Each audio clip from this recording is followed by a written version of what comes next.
3000년 전 이야기 하나를 들려드리려고 합니다. 성경에 나오는 이야기입니다. 요담 우화라고 하는 사사기 9장에 나오는 그런 이야기입니다. 나무들이 모여가지고 나무에 왕을 세우기로 했습니다. 그래서 누구를 왕으로 세울까 궁리하다가 뜻을 모아서 감람나무, 올리브나무를 왕으로 세우기로 했지요. 그래서 그 올리브나무를 찾아가서 우리의 왕이 좀 되어달라라고 부탁을 합니다. 그랬더니 올리브나무가 단박에 거절합니다. 싫다. 난 안 한다. 왜 안 하느냐? 왕이 되어달라는데. 그랬더니 올리브나무 하는 얘기가 내가 올리브 기름을 생산하는 이 귀한 일을 내버리고 어떻게 쓸데없이 왕이 되겠냐? 난 왕 안 한다. 나는 올리브 생산하는 거, 올리브 기름을 생산하는 거, 이게 내 일이다.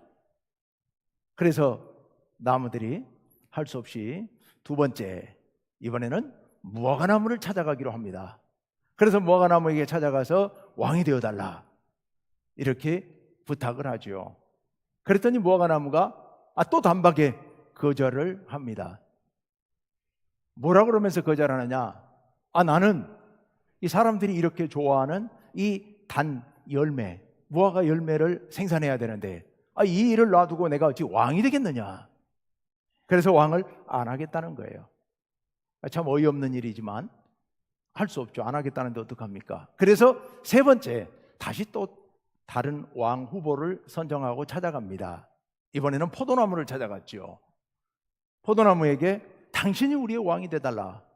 당신이 우리의 왕이 되면 우리가 당신에게 다 복종하고 섬기겠다는 거죠.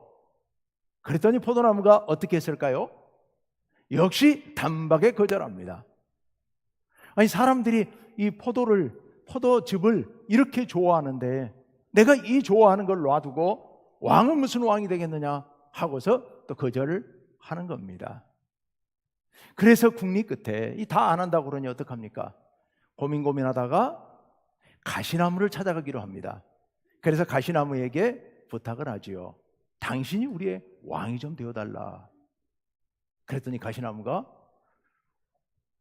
잘 왔다고, 그러자고, 내가 당신들의 왕이 되겠노라고 그러면서 자기가 왕으로 등극하면서 나무 백성들에게 명령을 합니다. 다 내 밑에 와서 복종하라.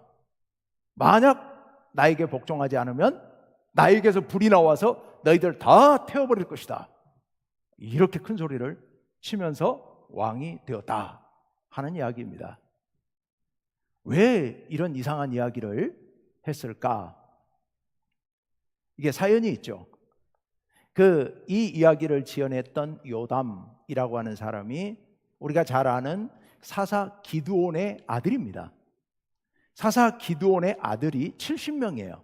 아내가 여럿 있었고 아들이 70명인데 그 중에 세겜이라는 곳 출신의 첩이 하나 있었고 그 첩이 난 아들 중에 아비멜렉이라고 하는 아들이 하나 있었습니다. 그 아들이 아버지 기드온이 죽은 후에 자기 외가인 세겜성에 찾아가서 사람들을 모아놓고 이렇게 설득을 합니다.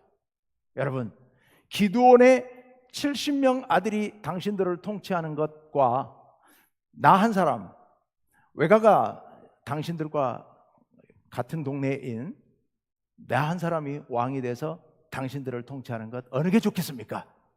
다른 사람들보다는 나는 이곳 후손인데 이곳 후손인 내가 왕이 되는 게 좋지 않겠습니까? 라고 세겜 사람들을 설득합니다. 그럴싸하죠. 그래서 세겜 사람들이 그 아비멜렉을 돕기로 합니다. 그래서 자기들 신전에 있는 돈을 긁어 모아다가 아비멜렉에 맡기면서 당신이 왕이 한번 돼보라고, 우리가 돕겠노라고. 그래서 그때부터 아비멜렉이 불량배들을 긁어 모으고 그 돈으로 세력을 형성한 다음에 한 자리에서 기드온의 70명의 아들을 몽땅 다 죽여버립니다. 그리고 자기가 왕으로 등극하는데 그 참변에서 유일하게 살아남은 한 아들이 있었습니다. 그 아들이 요담. 그 요담이 그렇게 해서 세겜 사람들을 이끌고 왕이 된 아비멜렉, 그 세겜 사람들을 찾아가서 높은 산꼭대기에 올라가서 그 아래에 있는 사람들을 바라보면서 큰 소리로 들려준 이야기가 아까 들려드린 그 나무 왕, 가시나무 왕, 그 우화인 겁니다. 그 이야기를 들려주고는 뒤도 안 돌아보고 도망을 쳤죠. 그리고 숨어버렸습니다. 잡히면 죽을 수 있으니까요. 숨었습니다. 여러분, 나중에 실제로 이게 지금 아비멜렉과 요담 이야기는 실제 이야기예요. 실제 어떻게 됐을까요? 얼마 시간이 지난 후에 이 아비멜렉과 세겜 사람들 사이에 분란이 생겨가지고 다 죽었습니다. 많은 세겜 사람들이 살상당하고, 그리고 아비멜렉도 결국은 맷돌에 맞아서 죽게 되는, 그렇게 해서 인생이 비참하게 끝나버리는 이야기입니다. 꼭 요즘 사람들 이야기 같죠, 그죠? 왕이 되어달라고, 왕이 되어달라고, 우리를 위해서 왕이 되어달라고. 그랬더니 내가 왕이 되면 내가 이렇게 하겠노라고. 지금 저 어떤 큰 나라에서 지금 뭐 그러고 있더라고요. 근데 뭐 그 나라뿐만 아니라 뭐 우리도 비슷한 것 같기도 하고 그래요. 그런데 그런 실제로 대통령, 왕, 권력자 이런 사람들 이야기뿐만 아니라 이 이야기는 우리들의 이야기이기도 합니다. 우리 한 사람 한 사람, 우리 한 사람 한 사람에게 이런 유혹들은 늘 있죠. 뭔가 되어달라고, 당신이 아니면 안 되겠다고, 당신이 되어서 우리를 다스려달라고, 당신이 이런 일을 좀 맡아달라고, 이런 얘기들은 우리가 수도 없이 듣고 우리 속에서도 그래 볼까 하는 마음들이 우리 가운데 있죠. 이런 마음들을 우리가 어떻게 다스리며 불이 나와서 모두 불태워버리는 이런 불행한 일을 겪지 않기 위해 우리는 어떻게 해야 할 것인가? 특히 신앙인들은 어떻게 살아야 할 것인가? 오늘 말씀, 우리가 읽었던 요한복음 6장 말씀을 잘 묵상하시면 그 가운데 답이 들어 있습니다. 오늘 이 요한복음 6장 1절에서 15절 이야기는 우리 성경에 있는 이야기 중에 누구 어떤 이야기보다 잘 아는 이야기일 겁니다. 우리가 오병이어 사건이라고 얘기를 하죠. 신약 성경 중에 마태, 마가, 누가, 요한, 사복음서 속에 모두 나오는 이야기, 몇 안 되는 그 모두 나오는 이야기 중에 하나가 바로 이 오병이어 사건입니다. 그런데 이 오병이어 사건에 대한 기록이 마태복음, 마가복음, 누가복음은 이야기가 거의 똑같습니다. 반면에 네 번째 이 요한복음만큼은 좀 많이 다릅니다. 똑같은 이야기를 하고 있는데 그 앞뒤에 다른 이야기들이 많이 끼어 있습니다. 그래서 오늘 이 다른 부분을 중심으로 요한복음에서 이 이야기에서 우리에게 가르쳐주고 있는 것은 무엇인가? 이야기 실제 사건이 다른 게 아니고 기록하는 사람들이 그 중에서 자기가 눈에 띄는 부분만 기록을 했기 때문에 다른 거거든요. 근데 요한에게 눈에 띄었고 요한을 통해서 하나님께서 우리들에게 전해주시려고 하는 이야기는, 말씀은 무슨 말씀일까? 우리가 여기에 주목하면서 이 이야기를 좀 살펴보도록 합시다. 예수님께서 제자들과 함께 좀 한가한 산에 가셨습니다. 쉬러 가신 거죠. 그랬더니 수많은 사람들이 몰려옵니다. 마태, 마가, 누가복음, 공간복음서라고 하는 마태, 마가, 누가복음에 보면 예수님께서 그들을 맞아주시고 그들 가운데 병든 사람들을 고쳐주시고 그리고 하루 종일 하나님 나라 이야기를 들려주신 이야기가 나오는데, 요한복음에는 그런 얘기는 없고 그들이 모여오는 모습을 바라보신 예수님께서 제자들에게 이러저런 이야기를 하십니다. 먼저 빌립에게 저 사람들을 먹일 음식이 필요할 텐데 어떻게 하겠느냐라고 묻죠. 그랬더니 빌립이 아이고 그건 어렵습니다. 저 많은 사람들을 다 먹이려면 200데나리온어치 떡을 사와도 모자랄 텐데 그런 돈도 없고 어디 가서 그런 걸 사오겠습니까? 라고 이야기하죠. 근데 그때 마침 베드로의 동생 안드레가 예수님께 와서 이런 얘기를 합니다. 여기 한 어린 아이가 있는데 그 아이가 보리떡 5개와 작은 생선 물고기 2마리를 갖고 있습니다.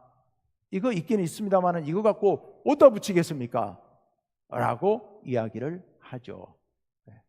그랬더니 그 말씀이 오늘 9절 말씀에 기록되어 있는 말씀이에요. 근데 그 말씀을 듣고는, 그 얘기를 듣고는 예수님께서 그거 가져오라고 합니다. 그래서 그것을 들고 축사하시고 사람들에게 풀밭에 잔디밭에 앉게 하신 후에 나눠주십니다. 이 이야기는 또 다 똑같은 이야기들입니다. 나눠주셨더니 5,000명이 넘는 사람들이 그 보리떡 5개와 생선 2마리를 갖고 나눠 먹고 다 배불리 먹고 남은 조각들이 있어서 긁어 모았더니 12바구니에 가득 차게 거두었더라 하는 이야기이죠. 여기까지는 또 같은데 그 뒷얘기가 있어요. 요한복음만의 독특한 그 뒷이야기가 기록이 되어 있습니다. 14절 말씀 우리 같이 한번 읽어볼까요?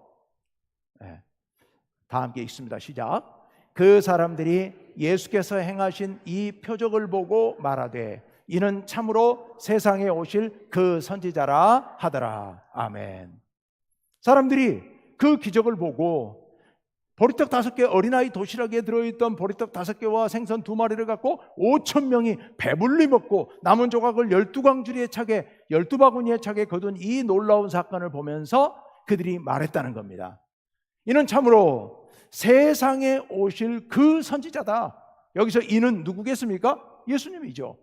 이분이야말로 세상에 오실 그 선지자다라고 이야기를 합니다. 그럼 여기서 말하는 세상에 오실 그 선지자가 누구일까요? 그 선지자 바로 메시아라는 겁니다. 유대인들이 그토록 간절히 바라던 메시아, 바로 이분이 구약에서 예언했던 우리가 그토록 바라던 메시아다라고 얘기를 하더라는 겁니다. 그 얘기를 들으시고 예수님께서 아주 독특한 반응을 보이십니다.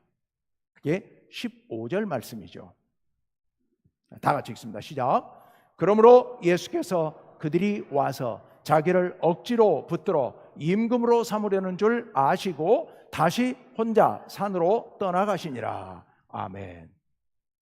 그들이 이분이야말로 그 메시아가 아니냐라고 이야기하니까 예수님께서 아직 그들이 무슨 말을 하고 행동을 한 것도 아닌데 그들이 와서 당신을 억지로 붙잡아서 임금으로 왕으로 삼으려는 것을 눈치채시고 혼자서 산으로 떠나가셨다.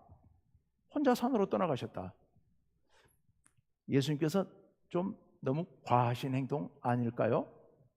아니 그렇다고 아직 말한 것도 아니고 무슨 행동을 한 것도 아닌데 그냥 놔둬버리고 산으로 그냥 혼자서 그 무리들을 놔두고 나중에 보면요, 그 뒷이야기에 보면 제자들이 날이 저물 때까지 있다가 배를 타고 갈릴리 호수 저 건너편으로 다시 건너가 버려요.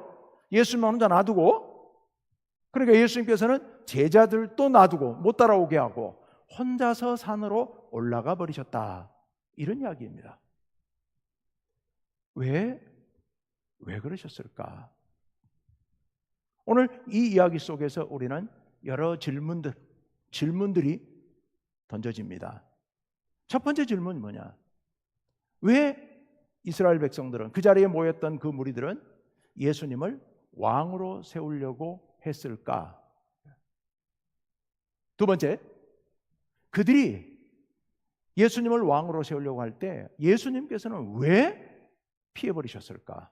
그걸 거절하고 피해버리셨을까? 세 번째, 근데 왜 산으로 피하셨을까? 혼자서 바다로 가시지 않고 제자들과 함께 배 타고 떠나버려도 되잖아요. 산으로 가는 것보다는 더 못 따라오죠. 그런데도 불구하고 예수님께서는 그렇게 하지 않고 산으로 가신 이유는 또 뭘까? 이 세 가지 질문에 대해서 오늘 함께 생각해 보려고 합니다. 자, 첫 번째, 그 무리들은 왜 그 오병이어 사건, 놀라운 기적 사건을 경험한 뒤에 곧바로 이분이 바로 메시아다, 이분을 왕으로 삼아야 되겠다, 이런 생각을 하게 됐을까? 여러분, 이스라엘 백성들이 생각했던 이 왕, 메시아, 그들이 그렇게 생각할 수밖에 없었던 그 배경은 그들의 역사적인 맥락과 연결이 되어 있습니다. 제가 그 이스라엘 사람들의 역사 속에서 그렇게 생각할 수밖에 없었던 이유 두 가지를 말씀드리죠. 하나는 마카비 혁명과 연관이 있고, 두 번째는 모세와 연관이 있습니다. 시대적으로는 모세 이야기가 한참 더 오래전 얘기지만 마카비 혁명 얘기를 잠깐 먼저 할게요. 예수님께서 이렇게 활동하실 때로부터 200년 전, 그러니까 주전 166년경에 이스라엘에서 마카비 혁명이 일어났었습니다. 작년에 제가 여기서 중간사 강의를 한번 해드린 적이 있는데, 특강을 해드린 적이 있는데, 그때 드렸던 말씀드립니다만은 기억하기는 어렵겠죠. 마카비라는 이름도 잘 생각은 안 나시죠? 지극히 정상이니까 너무 그 기억력이 없어졌다 이런 얘기 하지 마시고, 그 한번 듣고 기억하면 그게 이상한 거죠. 마카비라고 쇠망치라는 뜻이에요. 한 사람의 별명인데요.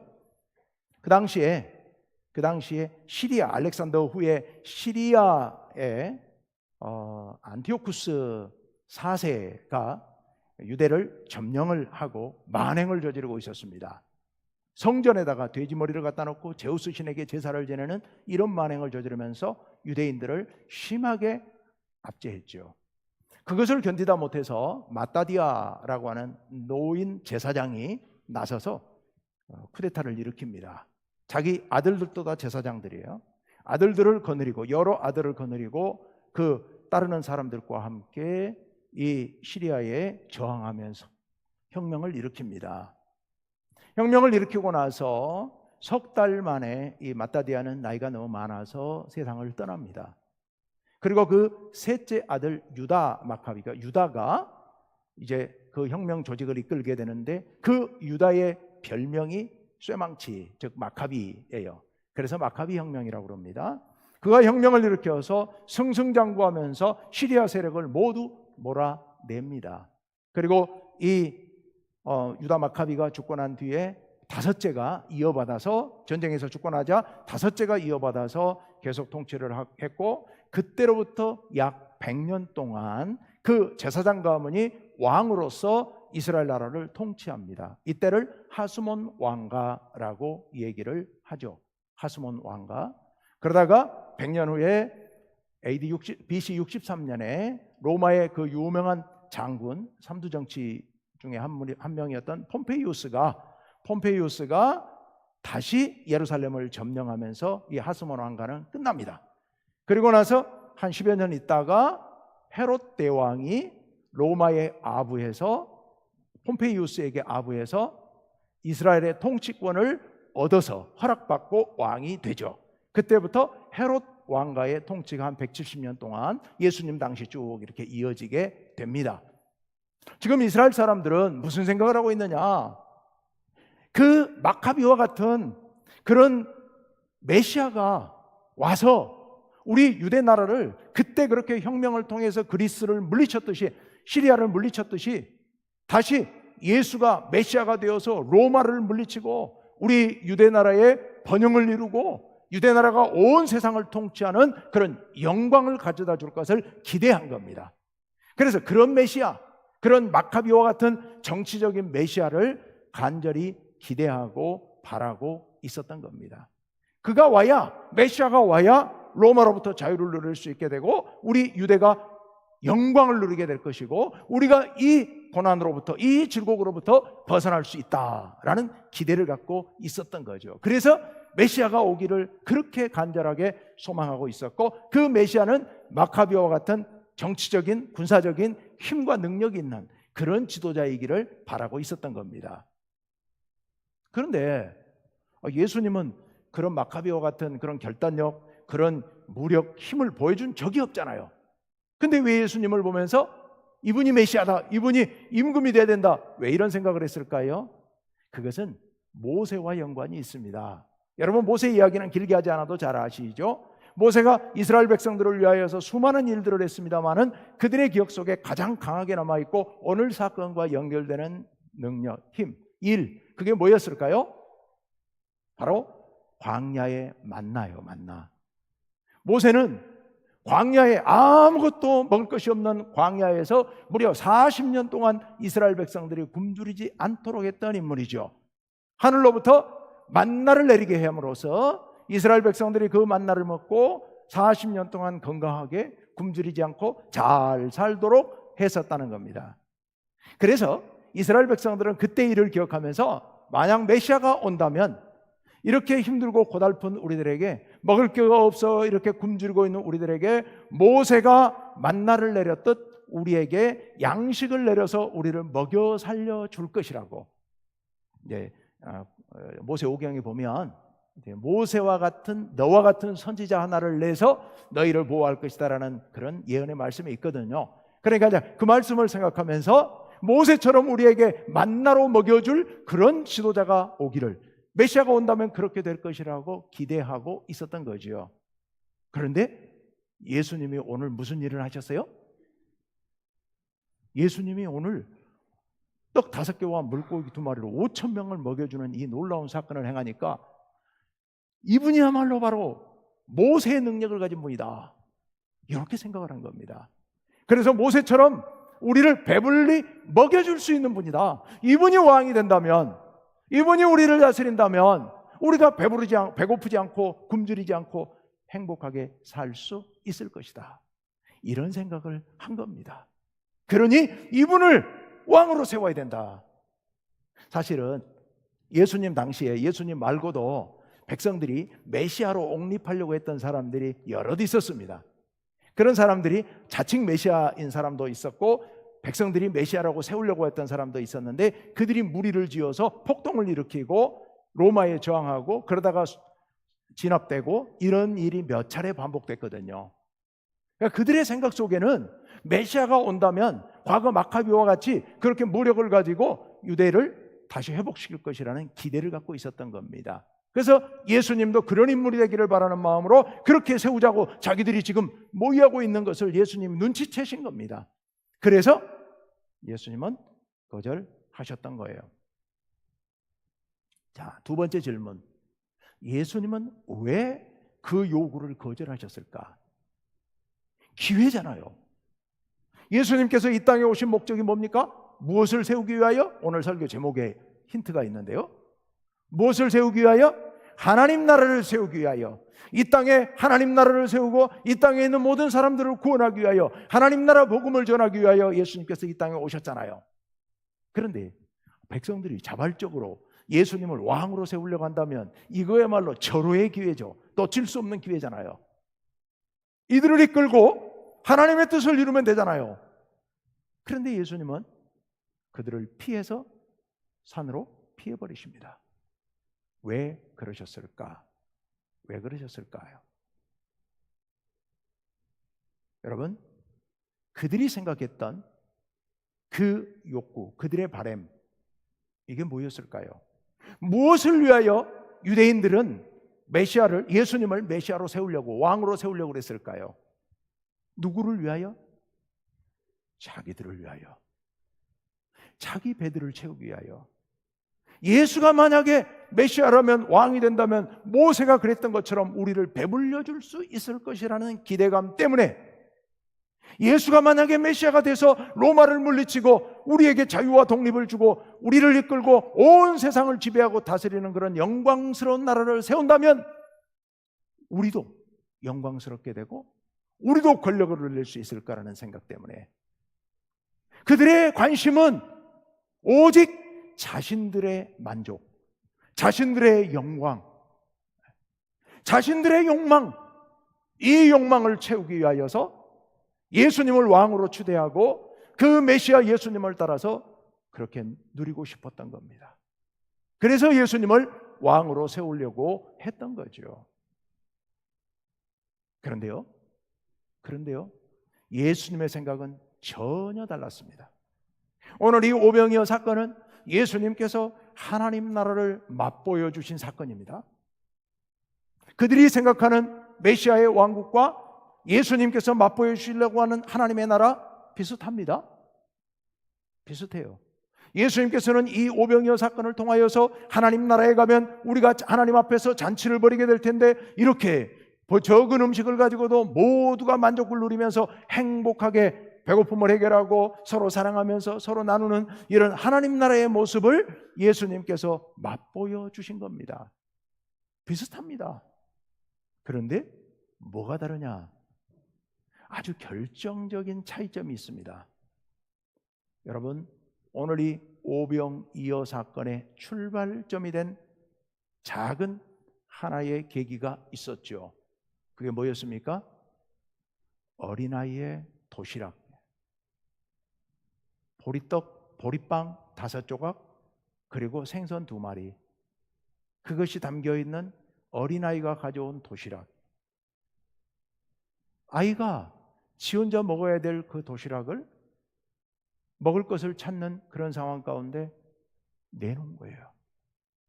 이것을 예수님께 드린 거예요. 이거로라도 이 배고픈 사람들을, 배고픈 무리들을 어떻게 좀 해주면 안 될까요? 먹일 수 없을까요? 아이가 그 마음에 자기가 배고픔을 감내하면서 그 도시락을 예수님께 드린 거예요. 예수님 드리라고 드린 게 아니잖아요. 예수님 드시라고. 이 배고픈 무리들에게 조금이라도 도움이 되고 싶은 마음에 자기가 먹을 도시락을 이렇게 내놓은 겁니다. 예수님께서는 그것을 통하여서 5천 명이 배불리 먹게 되는 이 놀라운 역사를 이루셨습니다. 하나님 나라의 원리가 그렇습니다. 여러분, 하나님 나라는 엄청난 군사력으로, 무력으로, 정치력으로 뭘 어떻게 하는 나라가 아닙니다. 하나님 나라는 이 어린아이의 보리떡 5개, 생선 2마리, 이 보잘것없는 작은 도시락을 드리고자 하는 그 순수한 사랑으로부터 시작되는 것이 하나님 나라인 줄로 믿습니다.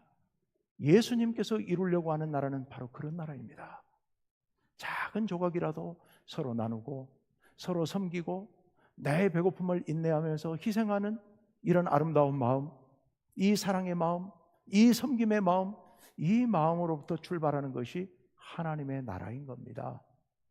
그런데 그들은 그 놀라운 기적 사건을 접하면서도 그 아이가 그 자기 도시락을 예수님께 드린 그 놀라운 기적은 전혀 보지도 못하고 생각하지도 않은 겁니다.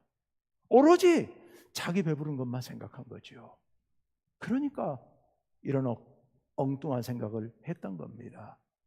예수님께서는 하나님의 나라는 너희들이 생각하는 것과 같은 그런 방법으로 이루어지는 나라가 아니라고 예수님 생각하신 겁니다.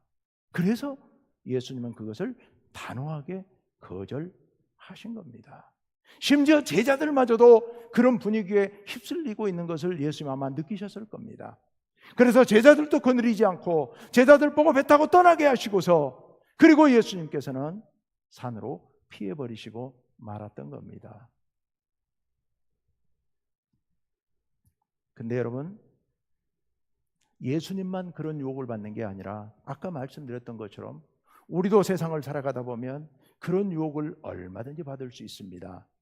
우리 교회가 힘을 얻어서, 우리 교회가 더 부흥하고 발전해서 교회의 큰 힘을 통해 사회에다가 압력도 행사하고 힘도 발휘하고 또 큰 일도 행하고, 사람들은 그런 생각을 합니다. 저 광화문에 태극기 들고 가가지고 외쳐가지고 우리 정권도 지키고 나라의 평화를 수호하고 그리고 정치 권력도 얻고,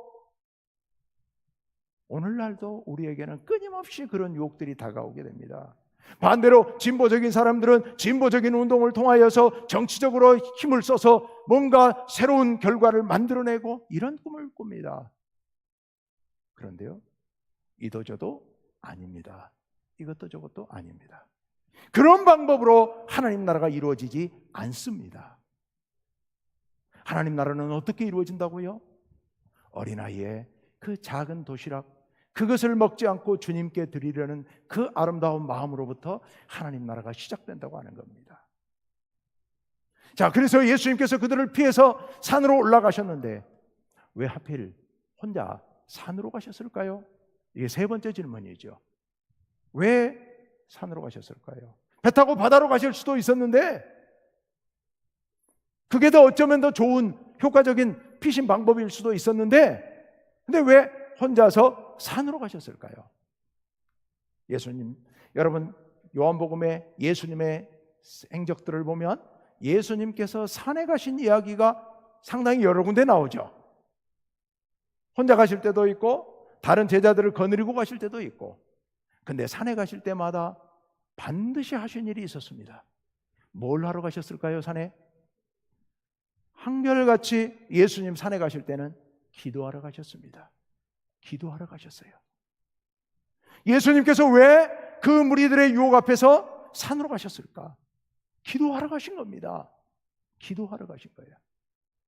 왜 예수님께서 그 시간, 그 상황에서 기도를 하셔야 했을까요? 하나님의 나라는 하나님의 뜻이 이루어지는 나라입니다. 하나님의 뜻에 공감한 사람들이, 하나님의 뜻을 알게 된 사람들이 그 뜻을 받들어서 하나님 앞에 순종함으로써 이루어지는 나라가 하나님의 나라입니다. 예수님께서 이 땅에 하나님 나라를 이루시려고 한다면 하나님의 뜻을 깨달아야 되고, 하나님의 뜻이 예수님의 뜻과 하나가 되어야 되고, 그 하나님의 뜻에 따라서 철저하게 당신을 복종하고 순종할 때 하나님의 나라가 이루어진다는 것을 예수님께서는 잘 알고 계셨습니다. 예수님의 마음은 그렇지 않지만 지금 무리들을 통해서 예수님께서 유혹을 받으셨습니다. 예수님도 사람이셨기 때문에 얼마든지 유혹에 흔들릴 수 있습니다. 유혹에 넘어갈 수 있습니다. 그럴 때 예수님께서 그 유혹을 이기시기 위하여서 뭐 하러 가셨다고요? 기도하러 가신 겁니다. 하나님을 만나러 가신 겁니다. 하나님을 만나서 하나님께 기도하면서 하나님의 마음을 다시 한번 가슴에 새기고 하나님의 뜻으로 다시 한번 결단하고 이 어려운 세상에 이 많은 사람들의 유혹 가운데서 그 유혹을 물리치고 하나님의 뜻에 가장 합당한 방법으로 하나님의 나라를 세우시기 위하여, 그래서 하나님 앞에 기도하러 올라갔던 겁니다. 여러분, 우리가 세상의 유혹을 이기고 하나님의 뜻을 이루려면은, 이 땅에 하나님의 나라를 이루려면은 우리가 해야 할 가장 기본적인 일, 그 일은 바로 하나님께로 나아가는 길입니다. 그래서 우리 가슴 속에 있는 모든 인간적인 욕망들, 내 배고픔을 채우고자 하는 욕망, 내가 위대한 나라를 건설해서 영광을 누리고자 하는 그런 명예욕, 모든 권력욕, 이 모든 것 우리 속에서 꿈틀거리고 있을 때 이 모든 것을 누르고 대신 하나님의 뜻으로 우리 가슴을 채워야 됩니다. 그렇지 않고 하나님의 나라를 이룰 수 있는 사람은 세상에 아무도 없습니다. 여러분 마음, 여러분의 가정, 하나님의 나라를 이루시기를 원하십니까? 여러분 마음 가운데, 여러분 삶 가운데 하나님의 나라가 이루어지기를 바라십니까? 여러분 조심하셔야 됩니다. 여러분 속에는 하나님의 나라를 세우고자 하는 그런 믿음 있겠지만 그 또 한편에는 이렇게 속에서 꿈틀거리는 내 배를 채우고자 하는 욕망, 내가 높아지고자 하는 욕망, 내가 영광을 누리고자 하는 욕망, 나를 드러내고자 하는 욕망이 끊임없이 꿈틀거립니다. 누군가가 조금만 자극하면 속에서 사정없이 솟구쳐 올라오는 게 이 인간의 욕망입니다. 이것으로 인하여서 내 속이 요동치면서 내 마음이, 내 삶이 지옥으로 변해가는 겁니다. 이것을 이기지 못하면 하나님 나라를 이룰 수 없죠. 이것을 누르고 하나님 나라를 이루기 위해서는 유일한 길, 그 길이 무엇이라고요? 하나님 앞에 기도하며 하나님의 뜻으로 내 삶을 가득 채울 때 비로소 내 삶에 하나님의 나라가, 내 마음에 하나님의 나라가, 내 가정에 하나님의 나라가, 우리 교회에, 이 땅에 하나님의 나라가 이루어질 줄로 믿습니다. 주님 앞에 기도하는 일밖에는, 주님의 말씀을 붙드는 방법밖에는 달리 방법이 없습니다. 여러분, 서두에서 제가 나무들의 왕 이야기를 말씀드렸습니다. 세상은 끊임없이, 악한 사탄은 끊임없이 우리를 왕으로 세우고자 합니다. 네가 왕이 되어라.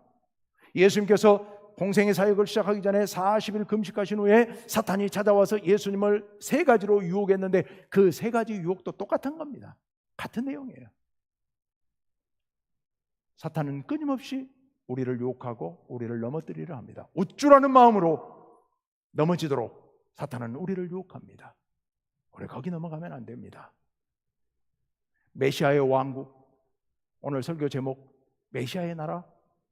이스라엘 백성, 당시 유대인들이 꿈꿨던 메시아의 나라는 자신들의 욕망을 채우는 나라입니다.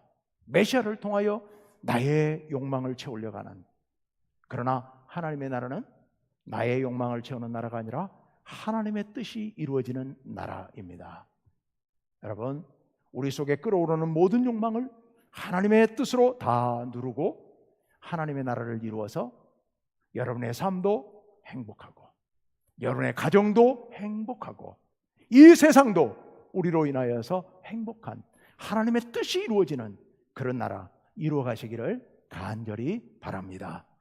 함께 기도합시다.